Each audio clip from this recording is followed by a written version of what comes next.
Initiation à la photographie, module 24, avec ou sans miroir. Bonjour, mon nom est Michel Gignac et je serai votre accompagnateur pendant cette présentation. Avertissement. Cette présentation ne se veut pas un comparatif exhaustif entre les appareils réflexes, les appareils sans miroir et les smartphones. Elle est cependant basée sur des faits et des statistiques solides. Avec ou sans miroir, voilà la question. De plus en plus, on voit des discussions entre les tenants des appareils photo réflexes et ceux des appareils photo sans miroir. Au cours de cette présentation, nous essaierons d'examiner l'état de la situation. Vous verrez que la concurrence et l'économie y sont pour quelque chose. Dans le coin droit, l'appareil photo réflexe. Il existe depuis 1939. Il a été créé par Practiflex et a été repris en 1952 par Asaiflex. C'est donc une technologie qui date. Dans le coin droit toujours, afin de voir l'image correctement dans le viseur, on utilise un miroir et un pentaprisme. Alors on voit que le miroir est localisé ici dans l'appareil, il est au 45 degrés. Il permet à l'image d'être défléchie ou réfléchi vers le pentaprisme qui ensuite permet de le regarder, nous permet de regarder l'image dans le viseur.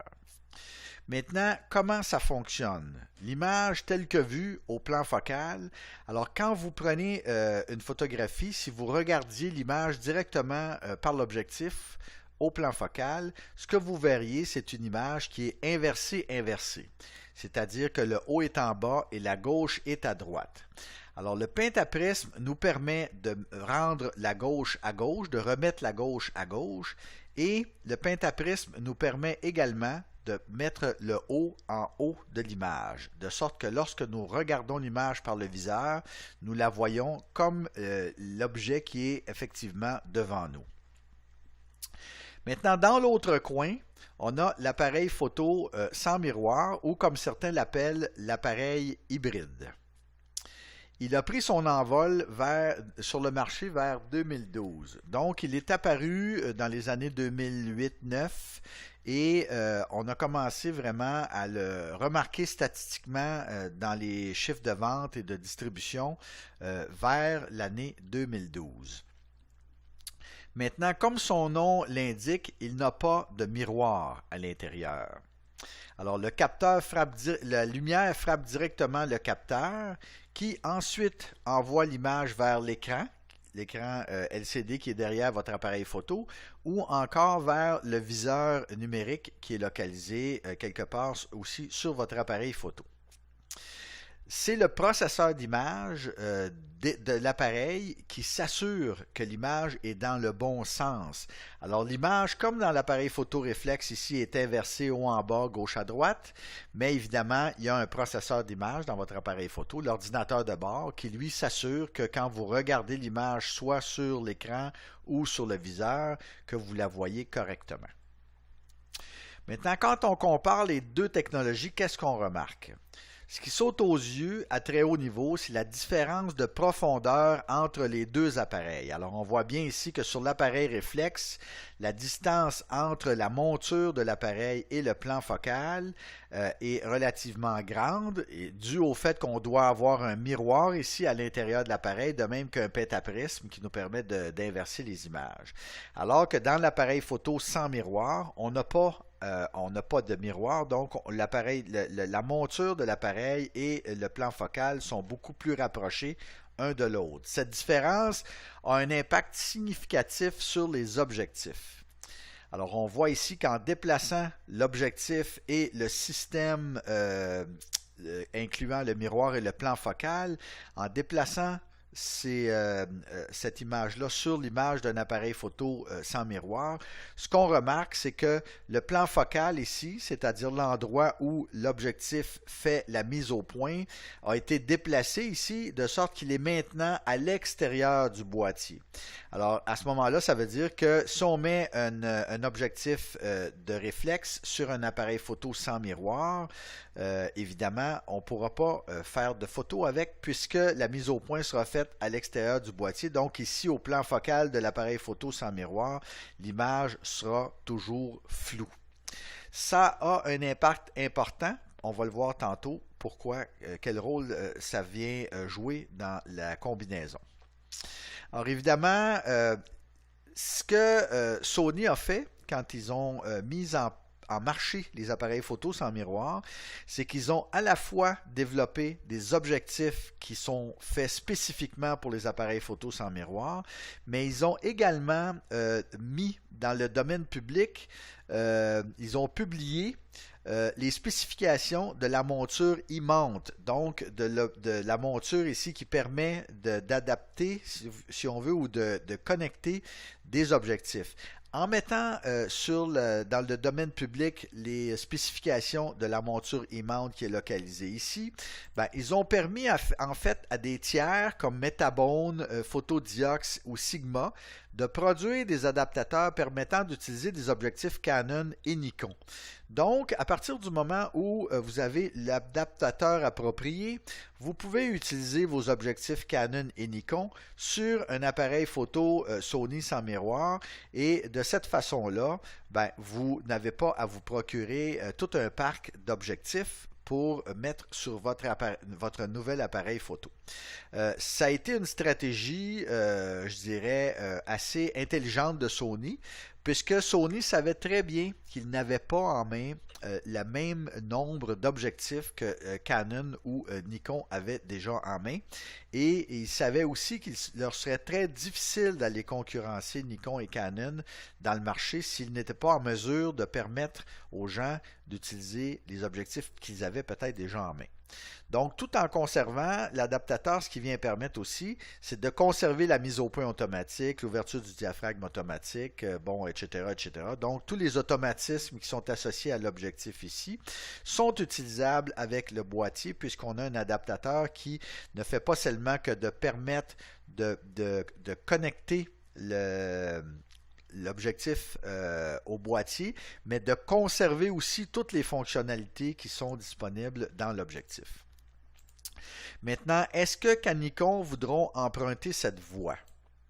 Alors, sinon, cette différence pourrait rendre le parc d'objectifs des fabricants de réflexes obsolète.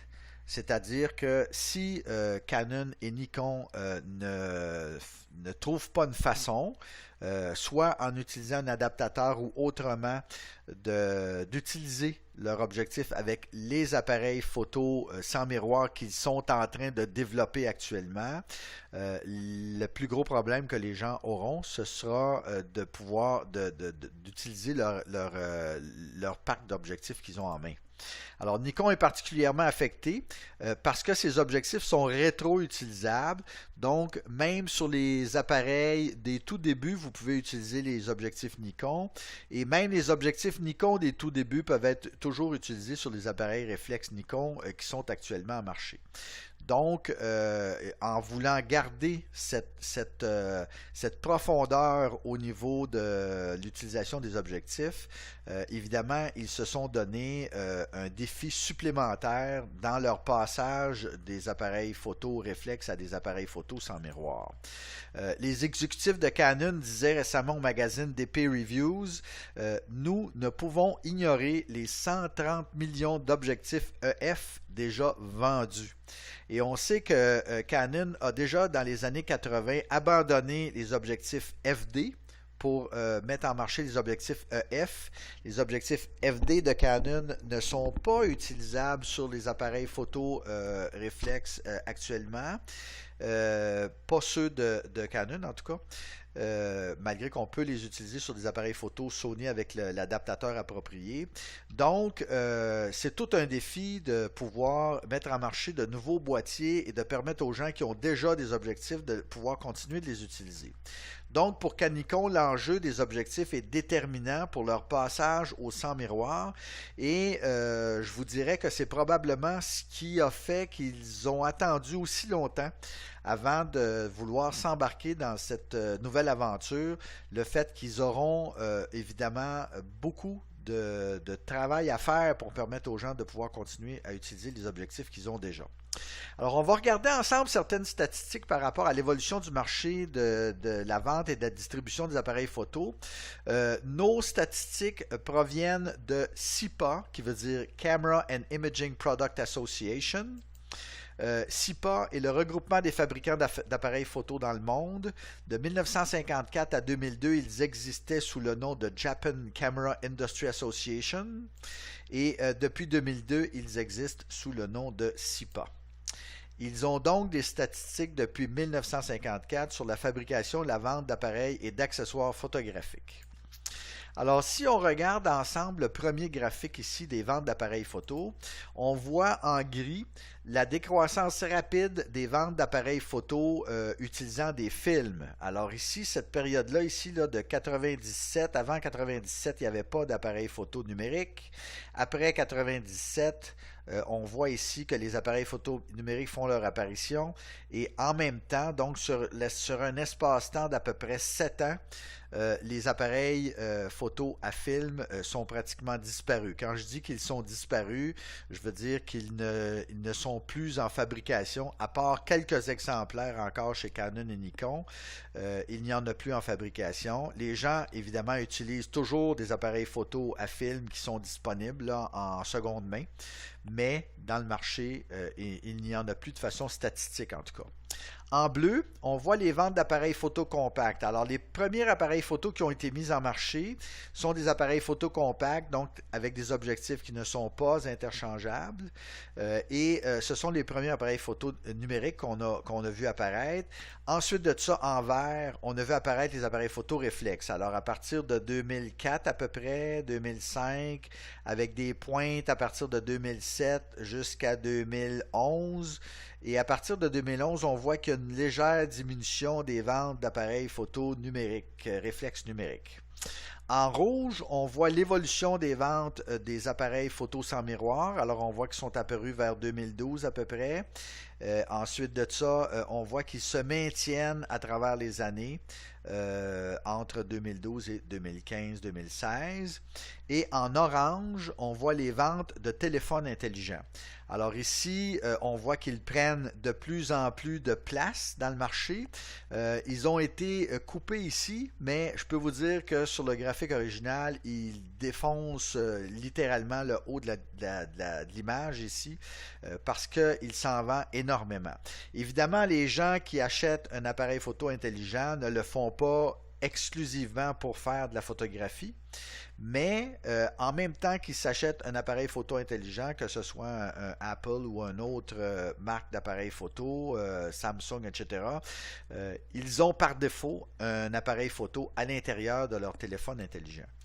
Alors, quand on continue de regarder maintenant l'évolution des ventes des appareils fixes, des appareils à objectif fixe, on voit qu'ils sont en diminution constante depuis à peu près 2012-2013. Et en même temps, on voit que les appareils à objectif interchangeable ont connu une croissance jusqu'en 2014, mais on voit qu'ils sont maintenant en diminution depuis 2014. Alors, est-ce que cette courbe-là va suivre cette courbe-là à retardement pour finir par disparaître complètement? Ça fait partie des questions qu'on a à se poser. Alors, qu'est-ce qui se passe? Les téléphones intelligents proposent de plus en plus les fonctions d'appareils photo de bonne qualité. L'ubiquité et la facilité d'accès sont des grandes qualités de ces appareils, de ces téléphones, appareils photo vidéo, parce qu'on fait aussi de la vidéo, même de la vidéo 4K avec des appareils photo, des appareils intelligents maintenant. Et leur interconnexion avec les réseaux sociaux, particulièrement Facebook et Instagram, ont permis une croissance croisée exponentielle entre les appareils et les applications. C'est un peu comme le principe de la saucisse high grade. Plus les gens ont un appareil photo de bonne qualité dans leur téléphone, plus ils publient des images sur Facebook et Instagram. Et plus les gens produisent des images sur Facebook et Instagram, plus les gens fréquentent Facebook et Instagram et éventuellement plus les gens utilisent leur appareil photo intelligent. Donc, il y a une espèce de ce que j'ai appelé une croissance croisée. Donc, les uns interagissent sur les autres, ce qui fait en sorte que l'utilisation des appareils photo, des appareils de type smartphone, occupe de plus en plus de place dans l'univers de la photographie. Quand on regarde maintenant du côté des appareils à objectifs interchangeables, au niveau des expéditions mondiales, on voit ici que les appareils photoréflexes ont connu une diminution de 16 millions d'appareils en 2012 pour se retrouver avec une vente ou une expédition de 7,8 millions d'appareils expédiés en 2017. Donc, c'est une chute de 50% qui s'est produite. Durant la même période, les appareils photo sans miroir sont restés à peu près stables autour de 3,7 millions, avec maintenant on voit qu'une croissance à partir de 2017, une croissance qui est rendue à 4 millions. On n'a pas les chiffres évidemment pour 2018. Alors l'effet de tout ça nécessairement, c'est que plus les ventes d'appareils photoréflexes diminuent, en nombre réel, même si les appareils de photo de type sans miroir, eux, restent stables, comme il y a une diminution en nombre réel des ventes d'appareils photoréflexes, ça donne une augmentation des parts de marché aux appareils photo sans miroir. Donc, vendre des appareils photo à plein capteur. Je trouvais ça intéressant de regarder les ventes d'appareils photo plein capteur, réflexe ou sans miroir, parce que ce sont un peu ce qu'on appelle en anglais les flagships. Donc, c'est eux, en fait, qui traînent la marque derrière eux. Quand les gens s'achètent des appareils photo, ils regardent, entre guillemets, ce que les pros utilisent et ils achètent dans le bas de la gamme des appareils photo qui sont souvent les mêmes que ceux que les pros utilisent. Donc, quand on regarde les ventes des appareils photo plein format, donc les appareils photo que les pros utilisent, en 2016, ces appareils photo-là ont augmenté de 5% par rapport à l'année précédente. Maintenant, quand on prend isolément les ventes de Sony, qui fait partie aussi de cette catégorie des appareils photo à capteur plein format, les ventes de Sony, elles, ont augmenté de 23% durant la même période. Et si on va plus loin et qu'on enlève les ventes d'appareils photo de Sony du reste des appareils photo plein capteur, on voit que les ventes des appareils photo réflexes ont diminué de 2%. Donc, actuellement, Sony joue un rôle important au niveau des appareils photo plein format. C'est un peu eux qui traînent l'ensemble du marché et qui permettent des augmentations du marché actuellement par la vente d'appareils photo sans miroir. Qu'en est-il du côté de Nikon?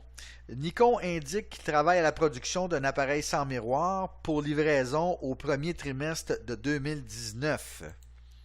La rumeur veut qu'ils utiliseraient une nouvelle monture, la monture Z-Mount.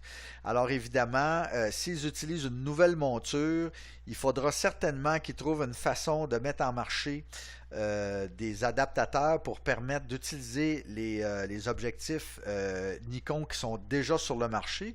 Et non seulement les objectifs Nikon, mais tous les objectifs qui sont utilisables sur des appareils Nikon, que ce soit des objectifs Tamron ou des objectifs Sigma ou d'autres objectifs.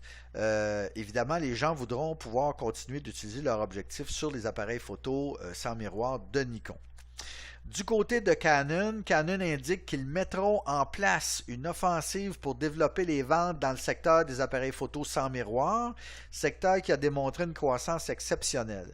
Alors, on voit actuellement que Canon est en train de se raviser.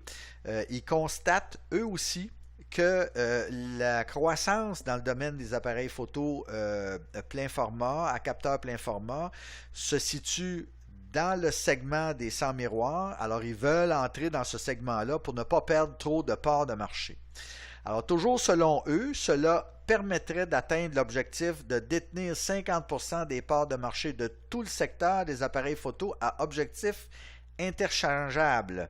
Alors, je vous fais remarquer ici qu'il n'est pas question de détenir 50% des parts de marché des appareils photo sans miroir, mais bien des appareils photo à objectifs interchangeables, ce qui inclut les appareils photo réflexes et les appareils photo sans miroir. Alors, on sent que les deux grands fabricants, Canicon, veulent entrer dans le marché parce que c'est là qu'actuellement les ventes se font. TIPA, la Technical Image Process Association, composée des 30 publications les plus importantes du domaine de la photographie, ont déterminé ce qui suit pour 2018. Ils ont déterminé que le meilleur appareil photo sans miroir dans le domaine qu'on appelle expert full frame, plein format, c'est le Sony A7 III qui vient d'apparaître sur le marché il y a quelques mois. Ils ont déterminé aussi que le meilleur appareil photo sans miroir haute résolution est le Sony A7R III. Et ils ont déterminé finalement que le meilleur appareil photo sans miroir haute vitesse, donc pour faire de la photographie sportive, est le Sony A9. Évidemment, on ne retrouve pas d'autres marques ici parce que dans les domaines des appareils photo sans miroir de plein format, comme je vous mentionnais tout à l'heure, il n'y a que Sony qui est présent dans ce segment-là. Maintenant, quand on prend chacun de ces appareils-là et qu'on va le comparer à des appareils photo réflexes de la même gamme, à des prix qui sont souvent plus élevés, on se rend compte que les appareils photo de Sony sont très concurrentiels, pour ne pas dire que dans plusieurs des cas, sur plusieurs des fonctionnalités, ils sont en avance sur leurs concurrents de chez Canon et de chez Nikon. Et les autres maintenant, Fujifilm avec la série X produit d'excellents APN à capteur APS-C, toujours dans le domaine des appareils photo sans miroir. Panasonic sous la bannière Lumix offre également d'excellents APN en format micro 4 tiers, donc un capteur qui est plus petit que le APS-C, donc plus petit que l'appareil, que le capteur plein format. Le Lumix GH5 ou le GH5S est favori des vidéastes. Ils produisent également le Leica plein format. Je vous mentionnais tantôt qu'il n'y avait pas d'autres appareils photo plein format que le Sony. C'est pas vrai complètement. Il y a Leica qui en fabrique aussi. Mais à 10 000 $ pour un boîtier, c'est pas évident qu'ils en vendent beaucoup. Olympus avec ses modèles tels le OMDE Mark X, M10 Mark III ou le Pen F offre aussi d'excellents APN de format micro 4 tiers. Cependant, aucun d'entre eux n'offre des appareils photo plein format. Durant mes recherches, il m'a été aussi impossible de trouver des statistiques sur l'expédition ou la vente de leurs appareils. Alors, je présume que c'est parce que les ventes de chacune de ces marques-là prises individuellement n'est peut-être pas significative en termes statistiques. J'en ai pas d'informations, mais c'est la déduction à laquelle j'en suis arrivé. Alors, en résumé, le marché des appareils photo est en profonde mutation. On a vécu une première mutation au début des années 2000 quand on a abandonné les appareils photo à film pour aller vers des appareils photo numériques. Maintenant, on est en train de passer vers une autre mutation. Il n'est plus question de se demander si les appareils sans miroir sont aussi bons que les réflexes. Ils le sont. Et je pense que la prochaine mutation va être la disparition à plus ou moins long terme des appareils photo réflexes. Les grands fabricants comme Canon, Nikon devront prendre des décisions rapidement et mettre en marché des appareils sans miroir de niveau pro et des autres niveaux s'ils veulent maintenir leur part de marché. Les appareils photo à objectif fixe sont en voie de disparition. Des téléphones intelligents les remplacent à une vitesse fulgurante. Ces derniers menacent-ils les autres segments du marché? En terminant, je vous dirais pourquoi les smartphones prennent-ils autant de place dans le paysage photographique? Les fabricants ont su les rendre faciles à utiliser. Ils sont de plus en plus performants. Ils ont remplacé le hardware par du software, donc on n'a plus besoin d'acheter de matériel. Le matériel a été remplacé par des algorithmes, par des logiciels à l'intérieur des appareils. Ils ne remplacent pas l'appareil photo numérique aujourd'hui, mais peut-être dans quelques années. Quand on regarde tout le domaine de la photographie, on se rend compte que pour faire de la photographie avec un appareil photo, que ce soit un appareil photo réflexe ou un appareil photo sans miroir, c'est quand même relativement complexe. Dans les appareils de type smartphone, on n'a pas cette complexité-là. On n'est pas challenger, défier continuellement avec les ouvertures de diaphragme, les vitesses d'obturation, la sensibilité ISO. Juste du côté des objectifs, par exemple, je vois continuellement des questions de gens qui ne savent pas quel objectif acheter. Est-ce que j'achète un 24 mm, un 35 mm? Est-ce que j'achète une 50 mm, une 150 mm, un zoom 70-200 ou un 55 135? Les gens sont complètement confus par toutes ces données-là. Et évidemment, en plus de ça, une fois qu'on a fait nos photos, il faut amener ça sur un ordinateur, les mettre dans des logiciels pour soit les classer, soit les modifier. Encore là, c'est des apprentissages qui sont difficiles à faire, alors que quand vous faites des photos avec un smartphone, évidemment, vous n'avez qu'à peser sur le bouton et la majorité du temps, l'image est de belle qualité et vous pouvez la publier directement sur votre compte Instagram ou sur votre compte Facebook. Alors, dans ce sens-là, les fabricants de téléphones intelligents ont su faire ce que les fabricants d'appareils photographiques n'ont jamais réussi à faire. Pour quelle raison, par exemple, n'est-il pas possible d'utiliser un objectif Nikon, Canon, Sony, Sigma ou Tamron sur n'importe quel appareil photo? Pour quelle raison ont-ils chacun leur monture qui leur permettent évidemment de concurrencer puis de vendre leur matériel, mais qui sont en train également de les sortir du marché? Ils ont des décisions à prendre. Est-ce qu'ils seront en mesure de le prendre avant qu'il soit trop tard? Je vous donne ici un dernier exemple en terminant. C'est un appareil photo intelligent qui s'appelle le Huawei P20 Pro. Si on regarde ensemble cet appareil photo-là, on voit qu'il a d'abord 3 capteurs. Il a un premier capteur ici, 20 mégapixels monochrome. Il a un deuxième capteur ici de 40 mégapixels couleur. Et il a finalement un troisième capteur ici de 8 mégapixels qui est jumelé non pas avec un appareil, avec un objectif équivalent à 27 mm comme les deux précédents, mais avec un objectif équivalent à 80 mm. Qu'est-ce qu'on fait avec cet appareil photo-là? Bien évidemment, on combine les 3 capteurs, on combine tout ça, on utilise des algorithmes et on utilise des logiciels qui permettent de traiter les images et qui nous permettent de faire des photos à 40 mégapixels avec une sensibilité ISO jusqu'à 102 400. Alors, on n'est pas encore au niveau des réflexes ou des sans miroirs plein format, mais on s'en approche dangereusement et avant longtemps, il ne serait pas surprenant, et je dirais que d'ici 5 à 6 ans maximum, il ne serait pas surprenant d'avoir des appareils photo de type smartphone qui soient en mesure de prendre des images d'une qualité semblable à celle qu'on fait avec nos appareils photo réflexes ou nos appareils photo sans miroir. Alors, ce que je vous suggère pour l'avenir, c'est de surveiller l'évolution du marché. Si vous regardez pour acheter un appareil photo numérique, est-ce que cela vaut la peine d'investir dans un réflexe et des objectifs sans savoir s'ils seront compatibles sur les prochains appareils du fabricant pour lequel que vous avez choisi pour acheter votre appareil photo? Si vous avez déjà investi chez un fabricant et que la vie utile de votre appareil photo numérique tire à sa fin, quelle sera votre stratégie d'achat pour les prochaines années? Est-ce que vous allez demeurer avec cette compagnie-là? Est-ce que vous allez vouloir regarder vers d'autres compagnies, ce que beaucoup de professionnels font actuellement?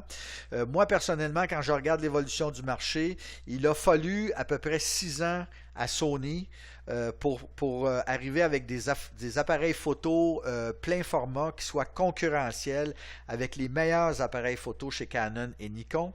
Alors, est-ce que quand Canon et Nikon vont mettre en marché au mieux l'année prochaine, en 2019, des appareils photo sans miroir, est-ce qu'ils seront capables de fournir des appareils photo concurrentiels rapidement. On l'a vu tantôt, quand Canon met en marché des appareils photo sans miroir, on en avait un exemplaire dans une des images précédemment. Les appareils photo sont plus chers que les concurrents et ils offrent moins de fonctionnalités et d'images de qualité que les concurrents qui sont déjà dans le domaine des appareils photo sans miroir.